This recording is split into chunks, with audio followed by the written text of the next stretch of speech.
akudi ho nkomo. And this year, Manyokono, the bus first year students, yeah, one more Singapore, one more tuition fee, a bay free, the ama one more aya fee, dick kind. Now, you're not gonna forward in common her one agent. Mampenina da John Dramani Mahama, and Nisua Dim Huno, and then Samoa, Waboso and Rano, and an Amso Mamraspi, Jenny, or Womraspi, Fima, this year was some Yabaton Pesiaso, one of Susu Ubusa Mampeni, da John Dramani Mahama, Sanyam Biano, Ubi also ye Christo ni, Aya saw Pennywa Assemblies of God, and as I said, the Chacha, and Oba Besos so nana. Yura George or Pariado Anaka say was a young woman pass so for being more one more shot the year 2016. Now one more chabo Yura John Dramani Mahama Fakata Shan for Yahono, about real pencil, what one not. Says Yamanyo Kituano so the one in a more P. Kwama Banani and DC Funina. Says so my imagine so much Kebe propaganda for a Fia Batunua or more in Chili crack. I am one more question to TSH church for now so many Jumania or my moo. Adia to just a woman, my barn was in November. So one for one more Juma, Fia Batuano, or Monto. I was for when you have for Pinuan, Yaki Cassi and Yanni Sakasia, baby, will be an Yumre, ye Bania, Diababa Sumo, or Jensen, Susie, or wait to be the Ababa Kai home, your social media platforms, no, or call Facebook, Sompa 93.1 FM, Sompa 93.1 FM, and a YouTube, a Sompa TV Ghana, or Jensen, Susie, and Samoa, ye bro Brucey, what a bar, ye Guswa, ye Becca, said Mamma was for, ye Becking Kai a day, a mamma, yam faster, and when you may quack a see Liberty conference, so I guess additional group, so express group, you can for the amount mizo and a 5G, so I can who be 3 Herbal Center, woman at the 3 core capsules, Saba and a 21st clinic was a sciatica expert and a 1 moment name. As soon for Bernuya, Atana Sebakan can send me Diamo, Naya was sumu de Adiama wono ayeme. Okosia ajewa kwa die boatin enumremene nana ya bo amalibia boga en abza for yen shaka sena semfan free man penin na do dan kwa kufu do watchman psa be ma bo da na tena ye be mre kakra nie se yetie for pa otwere amponyankrom pompa se ya do ma hatam no nkomachi otuturubu nso a otonso ba wi obotantemu a odija for dum ne mono nkom gire matata ehira mo be ka hye ne nso a enche bia na man penin na do dan kwa kufu do gina ne tumi a amamra constitution dia ma no so e ma opower no mienu says o mayimra asbedwa no edosodoso wo mo ese fie nkekawa bia ni wo mo ho a wo mo enye wo mo ntum no mo enkoye adwuma wo my Ghana ye court batan eye Supreme Court num no mo emo ma tentene no wonsansam entu empone wo honom say ra no mienu ya mampani na nado danko akufo do bo mu den ene ensem adi akire ba ye de na je se cha ka tia ho nwi fried rice mu niema empo emfa no emenam so kra ma mbe kaya na emrasbedwa ni wo mrasbedwa fie ma desia what's a you so about on Persuaso? You do a mudini crate to Gamras Film no, a buffo by a walkie beach speaker Jinaso, a pam no, a free a Yamras Film 1 more, just a Honsem Bay Bibi na, a Raman Penibo Mudia, a Honsem by ye, and ne appointment committee of Wamras Film, Aquacotanase, a Masera Mumuno, or more Aquacodusu, na and commanding wono, and justice so fire isa ya or canipam you know home, or more etutuna no Cobusa. No say anyambia so kare ne ho a osefata se dibre no amampani na nado danko akufuado aboni din se onko no nkokuta no okuta na en wo che se mra no kire pefe wo ya no be ye mranimfo a wo ye adwuma se mranim ni mfie dudu obi na efene keka wo bia ni ho na ofi se adwuma no soso no wo ye edi ne ho ni a edam die ne efene keka wo bia edi ne ho na sa kosan we mrasebegani wo mrasebege fie ma desia wo boko central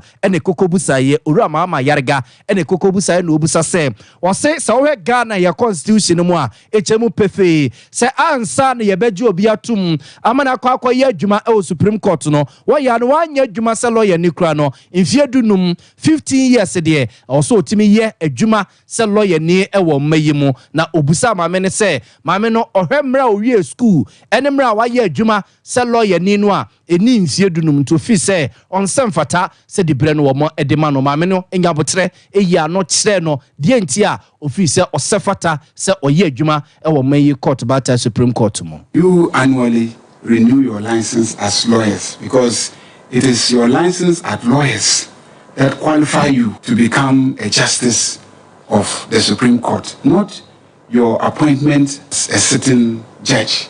So I'm just, I like to pay attention to the word of the Constitution. There are two things.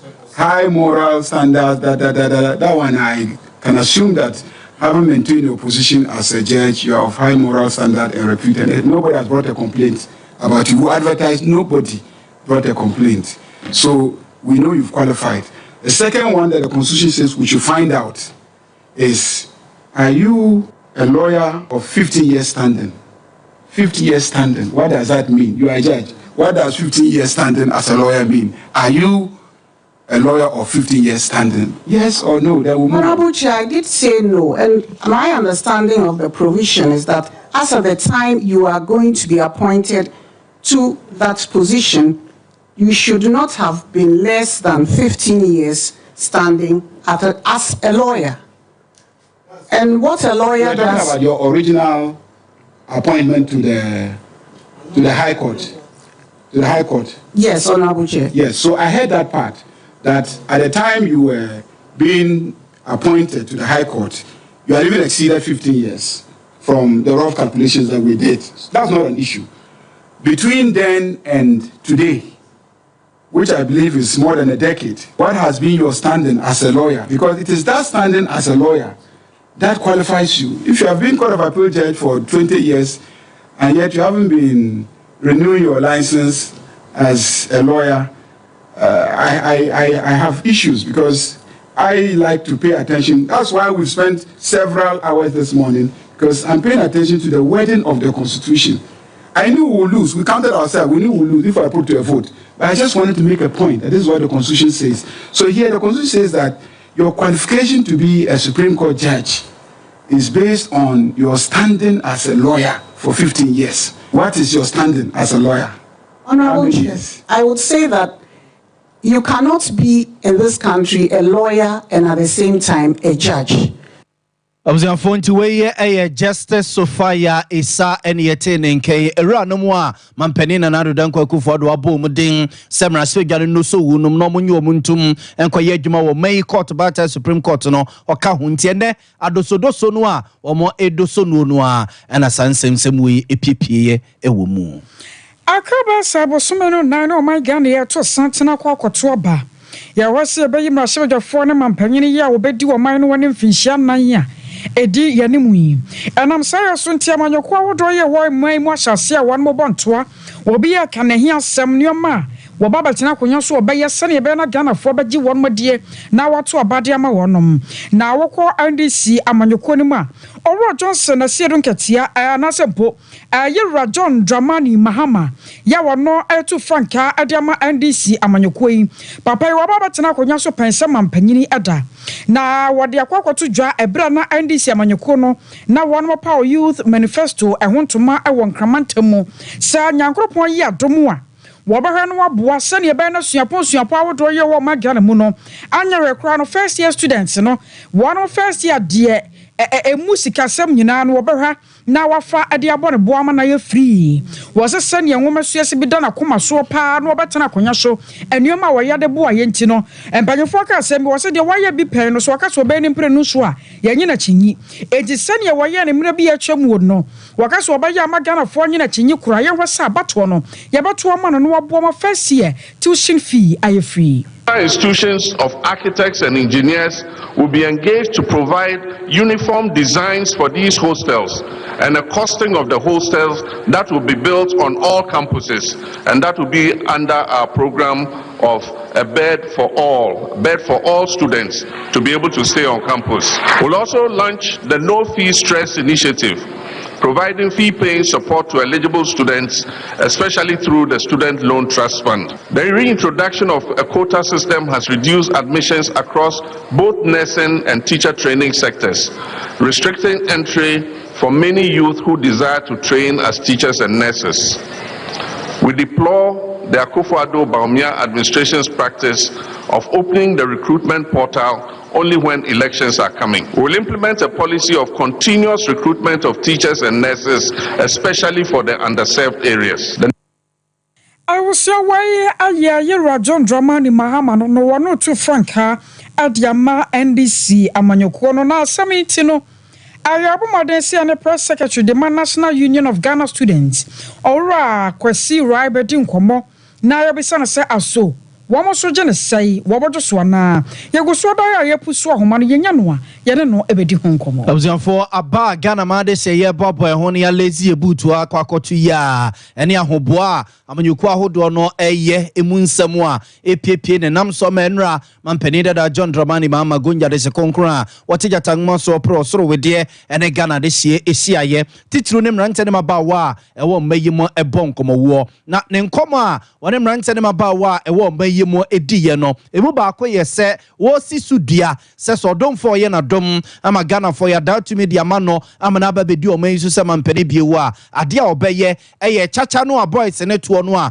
mampani na nado danko akufo do wachiman PSA be ma boada woni ni bedi echire Dr. Alhaji Mahmoud Bamia edi aba beto so no a wonya di bet ya ne ye kwa akote weto de afiri mu no wose sade no ohunu faso bie wo so obetwam no wayi afiri honom se be na boys no ombetime twa mo bet ye di o mo chacha no mo anyom sika gu ono mo botum sansemi a mampani dada John Dramani Mahama koka ye MPP for etch na boso ne yenkotie se ne usika ansem no de efa ye pa. You see, boys they hustle and job no day. So now the bets they do small, get money for gobe. So I understand, as no say this one, it be matter where they concern the youth, plenty. So we talk already, say where we come, the betting tax we go remove them. We go find, we know say, this government, the IMF sign agreement, so they bring the betting tax. But we for find alternative revenue to plug the whole way the betting tax will cost. So as the young boys, the street boys, the hustlers, no get work to do. For the meantime, they go do this small betting. Then we go do the 24-hour economy, where it comes, everybody get work to do, everybody they work. Then we go say, but you they bet, you get work. Then you see. So for now, make the boys be, make the be. You know, the small thing that they get, we go leave give them. But when the 24-hour economy work, then you all they work, everybody get work. You they chop 111 instead of 000.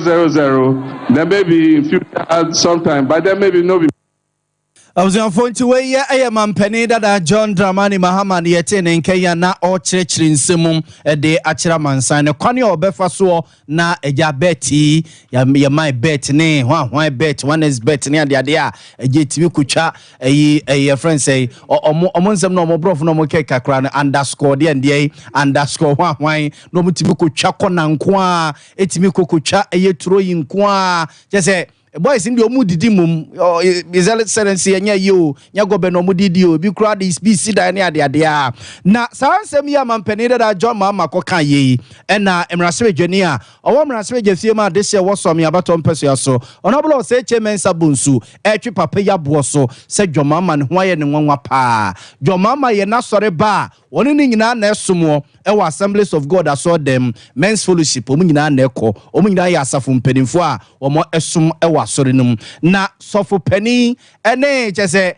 asafo mpanimfo egudem ho no nyina yi na timbe gina bonten so be kase wo Kristo ni mapa o so chacha sem so a ofize mampani da John Dramani Mahama oye di ne ho yawa o se sasem no ba na obetwesan honorable say chemensa bonsu nsem ene Bible say obedi won sam djuma ano you should work and say chacha asem the Bible it chacha asem no ntiase no no it's also be betting say lottery so so be betting ade bi o ha aban wo ho so ya no afa ne saa so bia na on be say manfo do madwin kwesi so kese nti okay sanity dia memfa true bi nto so eto no kwa discouraging growth temfo adwin sisu saa nti yeto se o mem se ngofo no mensa na ba ni tax atoso se ne be ya wonno nsa no kese yeto cigarette we mem cigarette no ebe hawo amoti manya lung cancer na ba na asa bo ho ka aban be se onum cigarette ndi no be se onum say you right opa konom em de to atoso te be ya be discouraging growth kakra na sa wo ba na o se o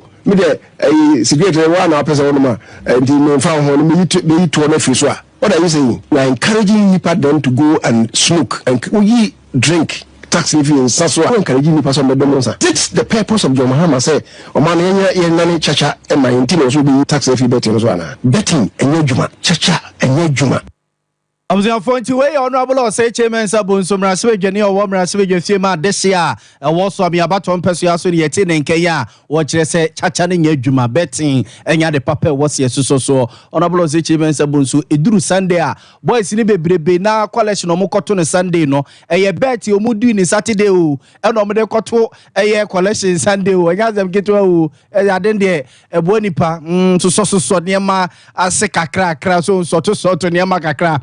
De mayenia na yanko mano sidene owura Clinton opoku enkode enkomo chacha sam ne bet semo ayeka ho asemi oyobi a wabene mu pa eba nitwa eni yedie eni ye hyehye bet no a akwa na ben Clinton majoy yeah major so na ho ye na me adum bia boko na mo so erade adum yeso se ho ye pa Clinton me enhye nkomo na se emfamfiri ha sei chacha no bet no eye adwuma se wo twa bi eye adwuma eboa mo se unim mu dia eye adwuma ba unim mu dia enya adwuma se unimu a eye adwuma but unim mu dia enya adwuma yeah adentina se unimu a eye adwuma ma wo na unimu dia enya adwuma ma wo adentia because unim ma wo munim dia se me to wonum say men tam me sika se me hunya na afa nkotwa bet because menim say at the end of the day outcome no a probability and you can never tell when like I say tima wo gini di say onim bo pa ye be hye no but me no me look at say at the end of the season no this is the amount of money that I should have in my account into me men tam me sika nyina nkotwa just one game. You understand? It is a season never start, you know. Say me 5,000, 10,000, 20,000. I'm a person me start here. Me divided by 10. You understand? And game bia me channel. Me make sure say me de emu 1%, you know. And each. It is kaniko could do baby. It could do say 5,000. Me 500 cedis. It could do 10,000. Me 1,000 cedis per game. It could do 20,000 and make 2,000 cedis per game. Okay. And then those games now, it's not more than 2 odds. It's your analysis. You understand? It's to me, like I win more than I lose. It's me a job. The amount of money that I make from sports betting, it will be difficult to even a job in Ghana can pay that amount. Na Clinton ye adwuma na adi twa bet o ye adwuma na o ye de adwuma true bet na me benyeska nti minim bibia metime akase like me right now. I don't do anything aside betting. Me bia say na kane na o ye adwuma be na me nya adwuma me right after say me national service na say o mine adwuma be ne wom Dabi o ya national service no oko school kosuya ade a o be national service no me koya agric engineering me national service so right after national service me nya adwuma Ntefu unya adwuma nya and I won my first 1 million Ghana cedis from bet. Yeah, I won my first 1 million Ghana cedis from bet and then the amount of money I make it from betting where you can put make it can't be great. There be Clinton Tobo. O say o renew o first 1 million Ghana cedis from bet. Like I said, yeah, from 10 bet. billion yeah, from bet. 10 billion me yeah, 10 billion to 10 billion, yeah. Wow. Na Clinton bet na mucha no muko hu school ana na eya ma baby na o cheche me na wa hyehyɛ us cause you also say Yanko bet in high school, but I want to be why dedicated and committed to it. No, so me right now, if you understand my friend me, Mr. Table so, laptop so, iPad also, make it a pen, make it a paper, me calculations. So be calculate outcome of bet. No, mathematics. So you afraid the Poisson distribution or more me math. They know. Your friend Poisson distribution. You afraid the Poisson distribution. Okay. Now yes, a bet no plan. What they know. Now yes, a bet no plan. What want to me nibio? There be nothing what bon I try your luck now. Oh yeah, you understand? What bon I try? We be a what say be a unim bet mu nim dia. Oh because man you ne Fulham obeba oh Man U there some Man U bigger than Fulham team my Man U win oh Man City away my you are trying to sports betting it is so bit na baby no condemn sports betting na Clinton oh cause you say shit line and kate true sports betting they can never condemn it Mate Clinton ma men san fa unko this area won komonimo emra government ede tax ebeto bet ne so se wudi bet ya ye beti say na watua as tax no ebuma bamu ana ha adwuma no ema ebomu huma ete ase movem so ana papa I think there has been news circulating say obise say I think say betting here something for the lazy or so you see MPB say betting here something for the lazy job or say ya kwadwofo adwuma yeah eti ade ya kwadwofo adwuma no produce 1.5 million Ghana cedis 15 million Ghana cedis or so tax and the true tax and a bet na produce e dia more mine no eti senke ya kwadwofo adwuma nke betimi because me say me withdraw 200,000 me withdraw 200,000 na you see me 20,000 withdraw say 2 billion na you told say 200 million na you see me 200 million it what me di bet say it is Saturday year bay obeshi se bia me afre we it what me di say 2 billion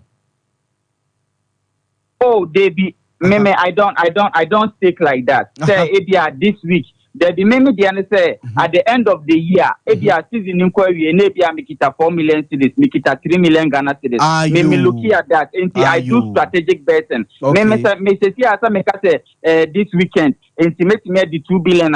Ebia me say, Ebia bear 20 odds. Now me dem 10,000 gusto. I'm just trying my luck. Okay, just at the end of the season, no, she said 2,000 slips. I should win 1,500 or more of them. It may win more than I lose. Okay. Enti sabre ya parties ni bi ene nipa ni bi kaso omo ba omo ebeyi tax na da bet ne so no e de every one mo fi se ebeboa mo meboa. Enke beboa because I think say tax me kwame per se metua through like sports bets and etimicity. Tax what tia through sa betting yes, sports betting no etimicity me withdraw tax in etimicity. And Yamfan said this year from January to June Yamfan say afeno epe mono roughly odwani bua be say na ode amaban. But you are more than 300,000. Now you say what you are more than 3 billion at the amount. Yes. Wow. Oh, Clinton, me for a weekend did any obwa baby I will be a metwa. Why? What's it? But man for so say Clinton man musa wa man for say bet ni se mudia as a boys ni be brain to me fanya de papa bia adwuma ni ho nyame aye wadom wadi bet na ebia kakraba be se ho no ebia say investment bi say ebia bibia obeya as a bese se wabra bo kakra now dey ba man for kire say as a boys ni bebre emfa sika na nya boiling ne chilling kwa enya boys no in general we are saying on pebrabo enya bet na ama ena boys mfanya hwe obi ono mo ya ban adwuma kra o gini sika kra o de koye balling nti ni on pebrabo so me win me first 1 million Ghana cedis na me fat tax in about me site na me nika na me city ba na me nika you understand it obia ne mindset nti ni on pebrabo you get it as they say nyamia don't cruise sports bet Messi me fee me Range Rover me see CPA for pro na me ado me see CPA for rent and all that nti obi tina say eka say bia sports bet no bi dina so fanya de pa ne ni oni pa kro na we dina nkasa pese na mfomto wone ho Clinton okwa sorry yeah me kwa sorry ba anya da bia na me ko mo dia ama me busa sa ne say papa bi kire say Kristo ni die ni kwan se wo so bet so na ya na etia Bible ne Yankopon church okwa sorry sika be na ya na de to collection bet sika ni bia na I'm a call sorry as a bet. And sorry, I'm a call funded. Me konyanka. Ghana I've been to children's home. Mediniama be brave through bet. Tikanana medical. Now say me koba for there. Me koba for there. So could be uncancer. Me say ultra bet into Pasika Kufi or jet. It's ya okoba for the anyway. I'm a bijao. Sorry no. Oka sorry way. Me first, not me quite CGC, but me particular sorry I'm a call. Maybe sometimes me oha then na me call my kujo maybe like Pentecost. Okay. Oh, it is Sunday over in Roma and na mejao Sunday. Every Sunday the season next start. This Sunday the menya short and mo Clinton Sunday weekend ye bedim komo why me da senya misra why. Mo Clinton oboku na. Kosia What's say ya? Na me wo so ama o. We went. Da bi hwe wo wo so ama me. Na wo so na wo so bia. Oh, but George, dear, I'm yummy. Oh, yes, no, yeah. Wow. I was your father, son, no, I at once, some so. National Youth Organizer, the ma and this Yamanyokono, George, or Parado, and I can say, was it will be so from Penny for Noa. I think Premier Dunsia 2016 near Batuaba. Wamujijina muakasa ya ma sabi odru mebi na sebi mukura kwa wuntinchini na atwetwe akasafa kata sha proya wonsi ero John Dramani Mahama kata sha dore ni ade no wo bisasa so safo no won ma deda na wo na ya nso a abaye oti akonya so mampanyi na ado na di ani mui anyambi ya kata sha proya no wa kwaso no sa sofo no wo hui na de na won mo kade afa ho wo se dro mi be na ya papa sa sofo mpanyimfo nyankropon wo sra wo won mo so wo mutimi kwata party bi achi na sa party bi de ya ta no ne ade no sa de no wakoso wo magane mu no enya de ya papa. We knew it that for them to be able to amass this world for themselves and steal from us, they needed to destroy your reputation. That Ghana was set, we all knew that under your leadership, Ghana was set on the right path. To this dubious end, they rallied self-centered clergymen and women, corrupt, I use the word evil, but civil society groups and rented media to achieve this agenda. Today, these men of God, religious groups and civil society have suddenly disappeared and become deaf, dumb and blind to the wanton acts of corruption, state capture and untold hardship unleashed on Ghanaians by Baumia and the Akufo-Addo administration. Their hands are now full from the loot they are stealing. But of course, we know that their consultants are at work again. We are serving a cold warning to them, to this nation records, that the Ghanaian youth will not sit idle and watch you do what you did. If you respond with one, we will respond with seven. The honesty and transparency of His Excellency John Dramani Mahama remain unimpeached. He stands tall above all accusations. Indeed, we recollect with great concern and right. I know what you know now, special prosecutor and someone no, and also a kakra de fa ho. The honesty and transparency of His Excellency John Dramani Mahama remain unimpeached. He stands tall above all accusations.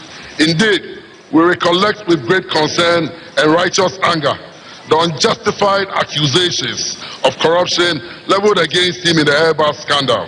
Today, we are made aware that His Excellency John Dramani Mahama was not involved in any act of corruption. Today, we are made aware that His Excellency John Dramani Mahama was not involved in any act of corruption concerning the Airbus saga. The special prosecutor, who was appointed by Akufo-Addo himself, after thorough and diligent investigations, cleared President Mahama of any misconduct. President Mahama, congratulations.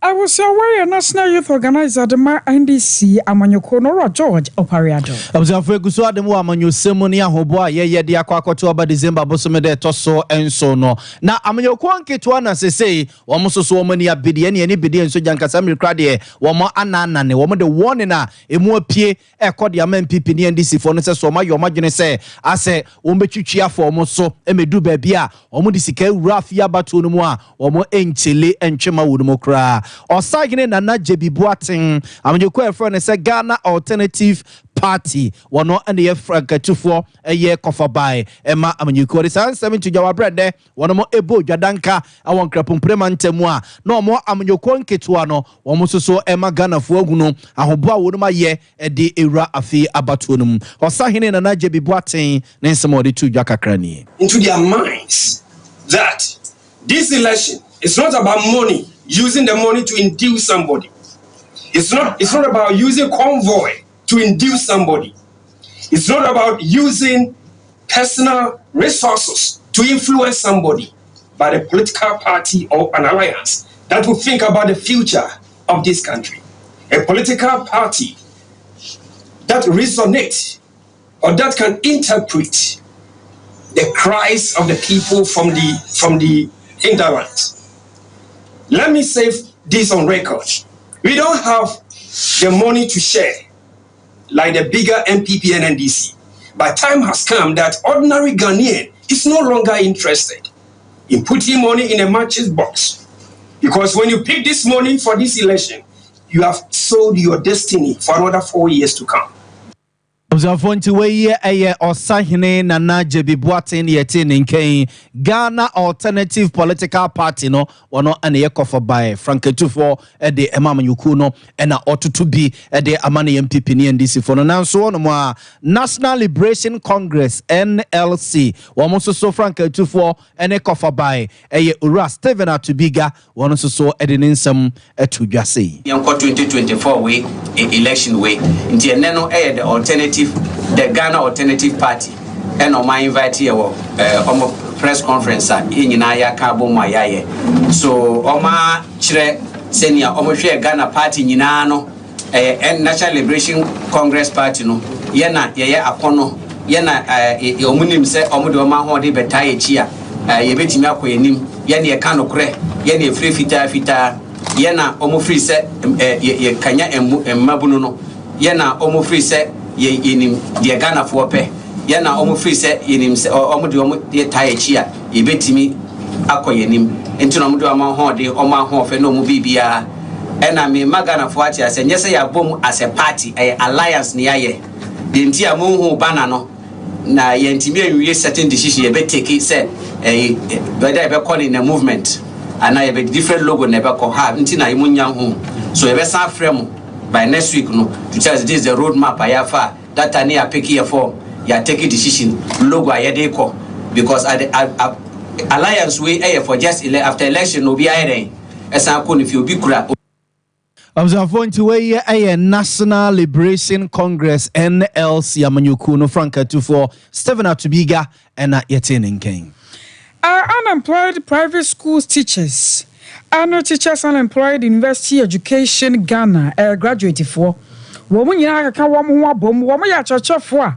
One makwa gente tie wo suapo wo do training colleges. Na abusua adwuma won sama kwakwa bibi bi dia ma won mo ama won mo cha de ewo eya ankrankra suku mu won mo nka ba muku na ekwo dia to oban no wanim se won ma no akwakopem November bosome ya edi anim yayi se kwabasa aban no akeka ne ho na wa ma won mo dwuma anye ewo magya na mu a o afia bato no mo ntubi na ekuo no panyi pa ayoro James kwame akọ no wono ene so mpakase edi nkomo and so the level 100 level 200 na a kind of electric work. Even you do not buy $9 cents. Or 550 Ghana cedis with indexing. Now the question is now the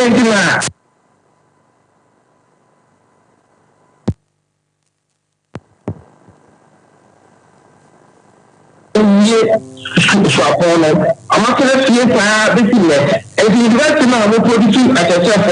I'm also for anything. I'm also for anything. I don't know.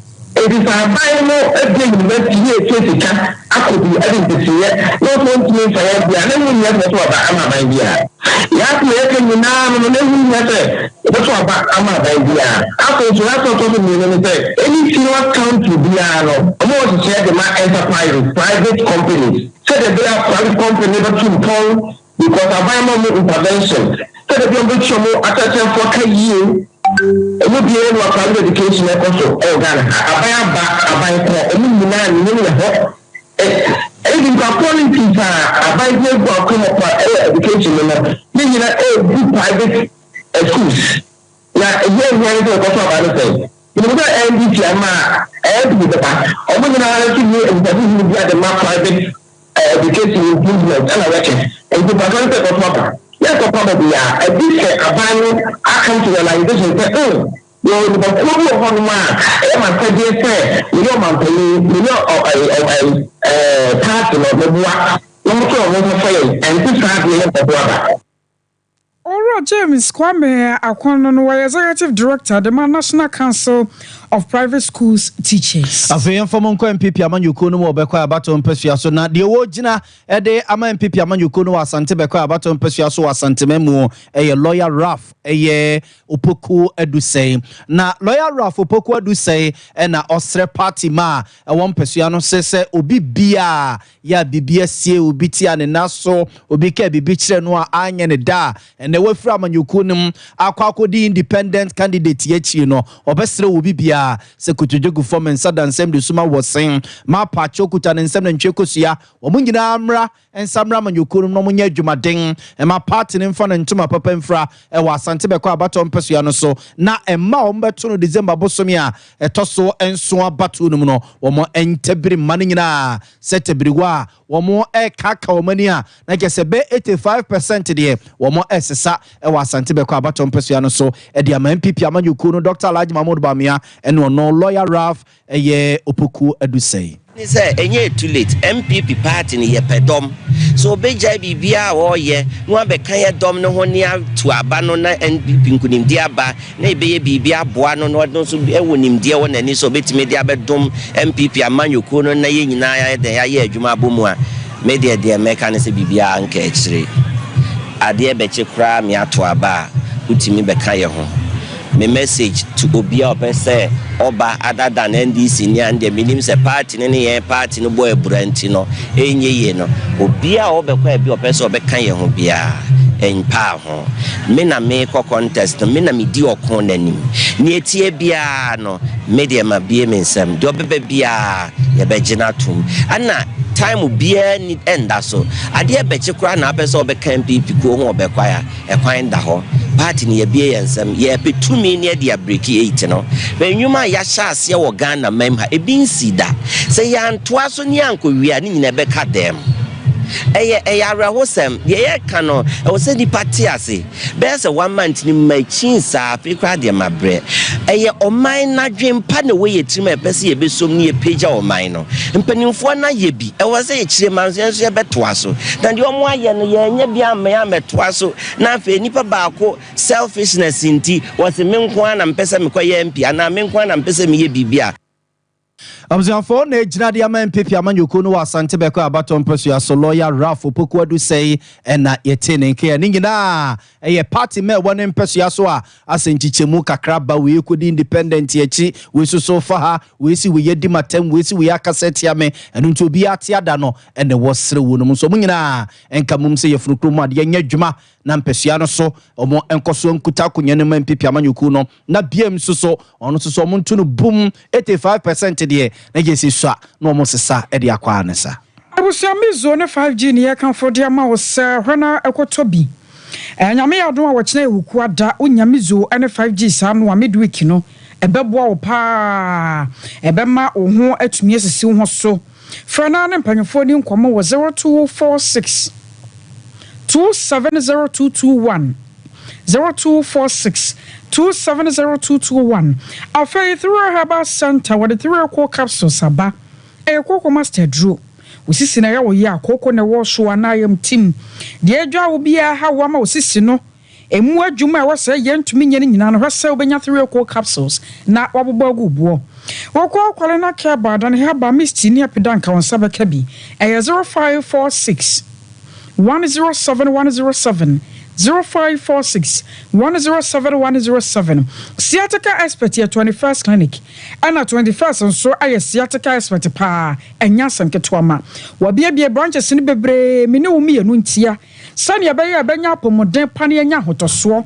ene nti na won modi sa adwuma yi wo so de kokuma se hwe overseas junction wo mo ben alpha radio wo bo so be wo mo cancel quarters court junction Ankra Wadom Market Sunyana Kranza Anatashiman 0540 311311 Express Group nie ahena apasa kwa omuntumi fa wonko Canada na US UK Australia New Zealand Germany wona apasa okọ fakoda wonom eye kuma bi de ma wonom so obetumi aye de ama wo abusua wodo nkrata ba ne se woje ho visa eye befua kuma so wasafule ba run about and crying Obanwo mo Kaneshi First Light 0249 000448 Afa Liberty Conference August edition no edruso a food for thought and abusua o man ya odubu achi ministries one maka bomu ya wodi se adwuman nyame wo sra wo no so ene ya da no enwo sra nyina abusua basane agufam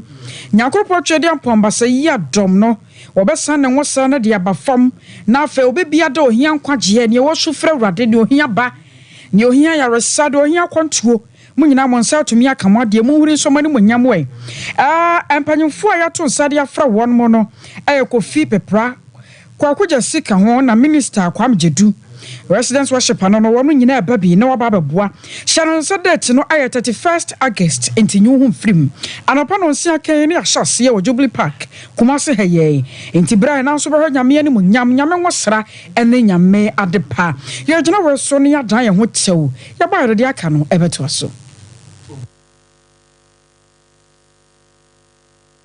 21st clinic aye sciatica expert sciatica no o nerves na wo to ase na fa wo siremu na fa wo nansia besi ase ho no se ho techema eno ene ye fa ne sciatica na etimi bubu o to ase ka wo se dwe wo sirem wo je ho ba bia enye na eno na 21st clinic ba ye adwuma pa wo mu ye ntia baso bo magine wo Ghana ha ene amono ne enyasem ketewa Womuji international awards ahodo womuji local awards ahodo na anu nso na womu be the only sciatica research and treatment center in Africa bibrim hano ebi ni baby agi se 21st clinic nkwa womu de bibidro ene besa o yare no masa de machine aka ho yare sabia yare bia wutimi de ko ne mama ade ba ko a wo magidi womu pa no sciatica ena stroke nso de kwa diabetes ne hypertension ne ade Ghana ha ba bia womu ho 0540 311 311 0540 311 311 There's a 21st clinic. Woman is sciatica expert.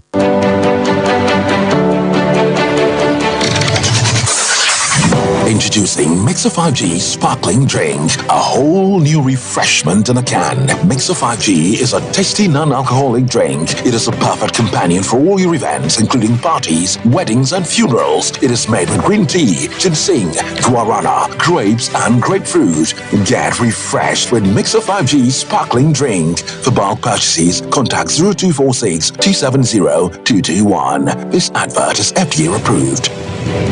Brakasa ye duabon waso a ne dwumedi wo nipadua biara pom den ene na brabo mu ne hienye pa enye brakasa nko nuaba ne haban bi te se kwunsusu a abonwono ne dia akeka ho no kura enwanunu ahodo a ekwa animu yi ankasa brakasa ne sa nuaba yi binom ne akeka bobudi afa abefo kwan so a ye de aye brakasa powder siesi nipadua na abakwa ahodo no ho ban afrimpani yade ne yade ahodo pi ho fa enkunate de ma baako freduane anopa ne anwumre anafa enkunate de ma baako woni suhie yeti anopa ne anwumre wobra wodidi awie ubenya prekese powder to Kingswalk Heba ne Heroes Heba Accra Okesi Drug Lane Dani Heba Kumase Mensa Takrade Mose Pharmacy ne Greenlight Pharmacy Sunwane Kashenkari Supermarket Asantoa Heba ne Bibidro Depot Techiman Sewa Heba Mampong etufo mfre 0550 19 15, 14. Break your prekese powder. Aduane san yedru. FD ahwehwe san kratu emu agi atum.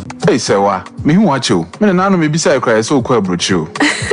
Kwaku, afeina mebeko. Menkrata krani. Hey, eni me ma connection man for den kofo sika aduane ne wanya otedi musa no. Oh, Express Group adarumenti. Akwentu aye for. Opese otu kwan kosua dia. Express Group do be call mind be to say Canada, US, Australia, UK, and Germany. Say a tour na se visiting so Express Group do be call Dubai, Canada, US, Australia, and Germany. Mo amopese motu kwan koye adwuma nso obetimi de wako Dubai, Qatar, and South Korea. If you also want to take international tests like SAT, IELTS, TOEFL, GRE, GMAT, they can help you pass easily. They can also help you secure a good job in the UK. You should make sure you Kumasi Asafule Roundabout Accra and so Omo Carnation First Light, Tema Omo Community 18 Lashabi Girl Filling Station. From Omo Macho for ISO 055-555-0067 and 0249-000448. Here in Ghana, when it comes to chicken, the good old days are back. Why? Because Boris Beef's Chicken, BBC, is here. Yep, give your family and loved ones Boris Beef's Chicken. Fresh, tasty, delicious.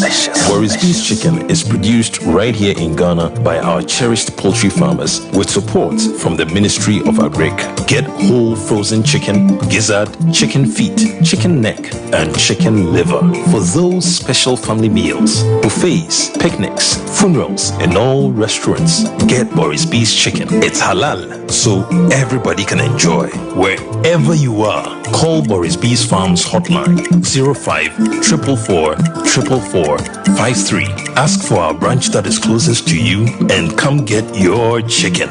Boris Beef's Chicken, BBC, proudly a Fiakoko. Oja sun kron moja.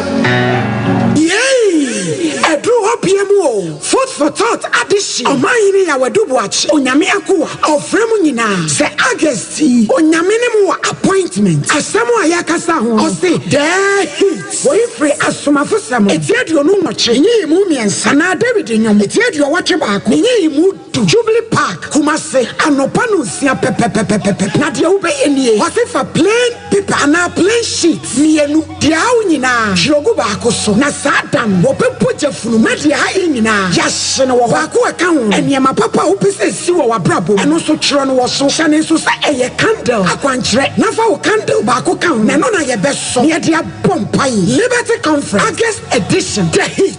Ye bompai. Ye bebom. Na wonyame beties ni boy ni so. Omai ni ya wedubuachi. Na ho fedie. Ebe nyame made. Adwumtufo ni e. Ora kwaku jesi. Minister Kwame Jedu. Minister Kofi Pepra. One na bet so chom. Ahokeka kwan. The hit. August 31st.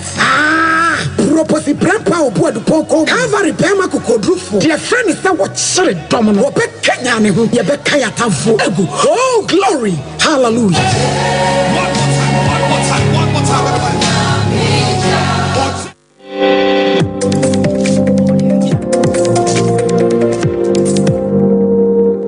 Sompa TV, Emma Aketiapa. I was here that was say to and some no as so National Blood Service. Panyo Quancho for your wadano your doctor Shelly who so for in or day to jar at your say. Area Samadia Bakwayan to Minkra, FM for be my son from a moja. Moja win ya papa panuntisi and our young koda and oda. I will be soon nimoda. I'll send me to me at war.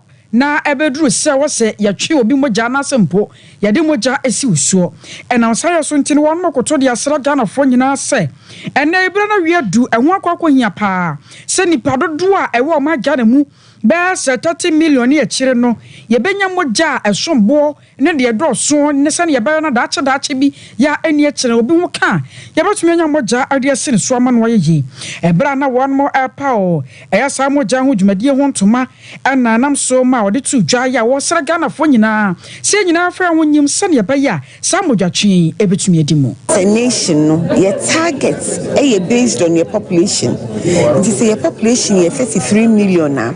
And yes, and who better ye pan, here bear over 300 units of blood. Yenya 300,000 units of blood. Yenya ye. Inti mo meka ye ho me ntwe me nya sa targets no voluntary no crofo ba but voluntary donors special ones be pie where your schools no say your nansen no ya ho keka wo ho no if you see challenges kakra ye ni mpanyimfo odi nkomo ye ni Ghana Education Service edi nkomo na mo bia kwan ama ye to nya access sa access ye national security problem important say you bring access ama your high school for no etumi abeka ye ho the national blood no acting commissioner the ma NIC Ora Michael Kofi Ando one so the kakra to aso blood banks last year 2,203 it will be 5,000 in Pimunuma Pia Mid the insurance for us, with the members of the public, Mamofua, also Yusufro, Moba, number 2 Mujano, and the Omunasi, senior kind, Yayama young Mancrophobi, Timido Bibiaras, your face, your son from you, country near Menu Baby, your son baby. Ti ubia anyire no ho na yemwa ye ho we Ora Michael Kofi Ando no National Insurance Commission acting commissioner and watching na deputy chief of staff Major General RK we see one so dey afutuo ma Ghana for na wo hye yenkran se moja twe de ehun hia pa say is that blood is life, and all of us, the reason to donate blood should be the reason to save life. I will encourage everybody to donate. Listening to the CEO of the National Blood Service, we need about 200,000 units of blood a year. So I will encourage everybody to donate blood. I would say that everybody should take good care of themselves, have regular medical checkups so that you don't have emergencies. People should drive properly. People should avoid things that will make them need blood as emergency. Major General RK Usinon, Deputy Chief of Staff, Ghana Armed Forces. Observe Famon Kongo Masiamu na Yademo Eco Energy Commission Mujimedi bi Omanhye senior high schools no Renewable Energy Challenge ya na omo omo ye de manta mahudo nyina mom na de wa obedi nkunim no na kese aba be kam nyina mabom na maba be hia na kese akansie no mo de afese na omo ayide obedi nkunim na abasobone mo a wo Energy Commission mpenimfo de ma school nkwala no any school no so mo dia ma na no na pere kwanche for woda Energy Commissioner no engineer Oscar Amono Neiza de atugase saade we ya Energy Commission mpenimfo de aba no ombotaye nyina senema ye mane ye nuanom nkuma no omo esua we secondary schools no enkoka classroom honom na emum ambetima de aye bibi adada no amaye how kitten bi a we ye mpotam no yetimi de aso no nti anama Energy Commission mpenimfo ahyehyɛ sɛ adwumadi we ya omo de eboa ye nkwala no. This program from its inception was basically to unearth talents in the senior high school, talents in the area of renewable energy. We have peculiar problems in our nation, Ghana, currently, and we're trying to use the students to research and find a way of finding practical solutions to our daily challenges here in Ghana. So what you've noticed is that we've encouraged them to use our natural resources to find ways based on their research and their academic background to find lasting solutions to these problems. The other purpose of this program that we have here is to create that problem-solving nature or attitude in the students and also make them innovative and researchers such that they will be able to bridge that gap between academia and industry. Observe we pene kwanche for woda Energy Commissioner no say executive secretary and yetene kan en wachire en opening power ba santemantama se a engomasua wono ene hweso wono so ede kakre so Dr. Williams Amankra Apia so ede afutu ma yenuanom nkomai. We've been preaching, and as the government has also been preaching, we want our children to have a hands-on training. The hands-on training in the sense is at the end of mission school, they should put it into practice. Science, a system, same new man. It means a kabufu, a wasi. They should implement them. The teachers should also mentor them. Teacher form should mentor them. That's how you know, mama. You say about 4 innovative, and your money innovative baby. Ocean your maya way a grandma, your man deny. Oh, innovative baby, innovative. One problem that you also find we cannot commercialize it. And we are praying, said the Renewable Energy Commission for many others. They should come together. Omunye sanyoma. Omunfe in the kwan ayi for. Now omu commercialize my. Now they should give the schools and they should roll it out because we want to create more jobs. Observant way a pen in power, Hengumasia in our so was Santamantama say Dr. William Kwame Amankra appear and yet in K. Yes, so Flaban, yet, several the uncle forces so. Any adventure ya aba yewura kwakobo nsam kwad na no atumubi aya sa bible no a mampanyini ane mpanyimfo ahodo mo mrahye dwafie wom de so afenam so awie a wom de kantam dense no ankiyan sesa no na ne agyawo ni awo ba na wo snapo kakra wonko hia ba samiensa asennan ne so ka ho na wo de aboro famo aboro hunua uwi abatena konya no so hwe se wan sidi kura be yi amagana fo ya hunu bia na ano ananam so ma na so mpansan hwe 40 wo mugu monten so ene Ghana fo di nkomo sa so enwo kwakwo hia sa na Ghana sa na yaduru ye kano de ko nyam nyam yemfa babu no kwano no inside but yemma constitution na o man no sebe ya abakola mayba won follow constitution no ene be na boy aye se ke ko fa ayi gosia ene snap dia da bi o man no enye sa emai o man ye kisosum ene komisum mai enti yemfa constitution to o man no sebe ya Bible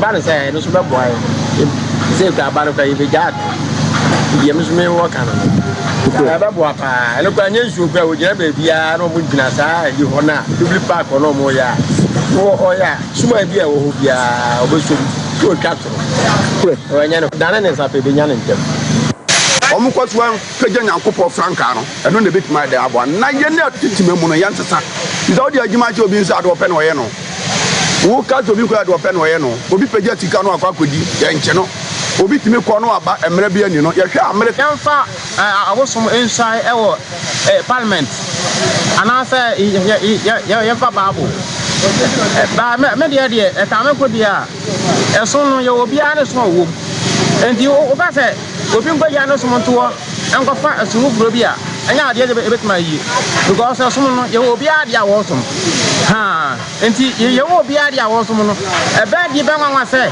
obi a wo ekramani o ka sɛ nkonko so ebe onkofa akosia mfa modua wo beti wontimi I was so way I Ghana for being my junction and you could see. I was for ye jina we so near see her say achiamu pi adamwa say senumre modemobre FM yen kuku ani chinchin fidin de ma yen ya grace ene akosia somo abuzi nom ranche ma ba wa e was Sompa FM ne Sompa TV newsroom boy chidom emenumre bia wo bia no yetimi ba eba besommo ye de kase no esi na ya sorry na afi monka boka kra mo de aba bedan ye no ye de atoa so ma mo na afi